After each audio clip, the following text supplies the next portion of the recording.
سب کچھ اگر تقدیر میں لکھا ہے تو گناہ کا ذمہ دار کون؟ اداکارہ یشما گل نے ڈاکٹر ذاکر نائک سے اہم سوال پوچھ لیا۔ جی ہاں ناظرین، عالمی شہرت یافتہ Islamic scholar doctor Zakir Naik کا گورنر ہاؤس میں منعقد ہونے والے اجتماع میں معروف پاکستانی اداکارہ یشما گل نے ان سے اہم سوال پوچھ لیا۔ آئے ناظرین ویڈیو دیکھتے ہیں پھر بات کرتے ہیں۔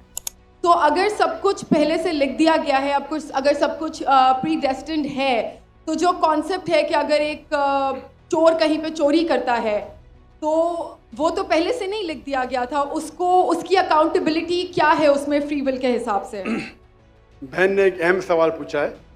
ان کا سوال ہے قدر کے بارے میں، اباؤٹ ڈیسٹنی، فری ول، کہ اگر اللہ سبحانہ و تعالیٰ نے میرے تقدیر میں لکھا کہ میں شراب پیوں گا اور میں شراب پیتا ہوں تو کون ذمہ دار؟ اللہ۔ نعوذ باللہ۔ یہ سوال بہت کامن ہے، لیکن اکثر مسلمان گھبراتے پوچھنے کے لیے، کیا کوئی فتویٰ نہ دے دے مجھے، میں کافر ہوں۔ ان دنوں ڈاکٹر ذاکر نائک پاکستان کے دورے پر ہے اور 5 اکتوبر کو کراچی میں گورنر ہاؤس سندھ میں اجتماع کا انعقاد کیا گیا تھا، جس میں عوام کی بڑی تعداد نے شرکت کی تھی۔ گورنر سندھ کامران خان ٹیسوری نے ڈاکٹر ذاکر نائک اور ان کے بیٹے کا بھرپور استقبال کیا۔ تقریب کا آغاز قومی ترانے سے ہوا تھا، جس کے بعد قرآن پاک کی تلاوت ہوئی۔ اس اجتماع میں ڈاکٹر ذاکر نائک نے ہماری زندگی کا مقصد کیا ہے کے عنوان پر تقریر کی اور پھر سوال جواب کے سیشن کا آغاز کیا۔ اس سیشن میں سب سے پہلا سوال پاکستانی اداکارہ یشما گل کی جانب سے کیا گیا۔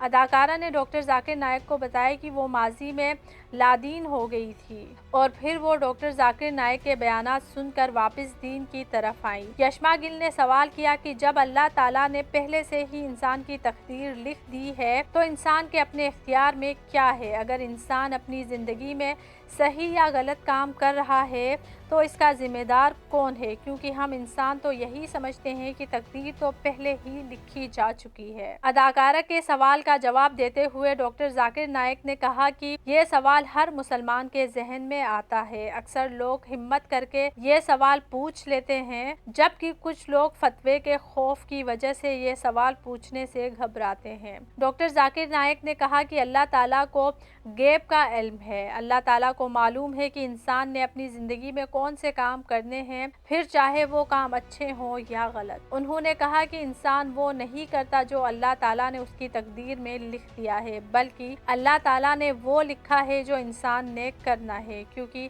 اللہ تعالیٰ کو غیب کا علم ہے اور اللہ جانتا ہے کہ فلاں شخص اپنی زندگی کے کس موڑ پر کیا فیصلہ لے گا۔ ڈاکٹر ذاکر نائک نے مثال دیتے ہوئے کہا کہ ایک چوراہے پر کھڑا ہے، وہاں سے 4 مختلف راستے نکلتے ہیں، تو اللہ تعالیٰ نے اس کی تقدیر میں وہ راستہ لکھا ہے جو اس انسان نے اس وقت اپنی سوچ سے چنا، یعنی وہ راستہ اللہ تعالیٰ نے نہیں چنا بلکہ انسان نے خود اپنے لیے اس راستے کا انتخاب کیا۔ فون انٹرٹینمنٹ کی ویڈیوز دیکھنے کے لیے ہمارا چینل سبسکرائب کیجیے اور بیل کے آئیکن کو بھی کلک کیجیے تاکہ آپ ہماری تمام آنے والی ویڈیوز سے باخبر رہ سکیں۔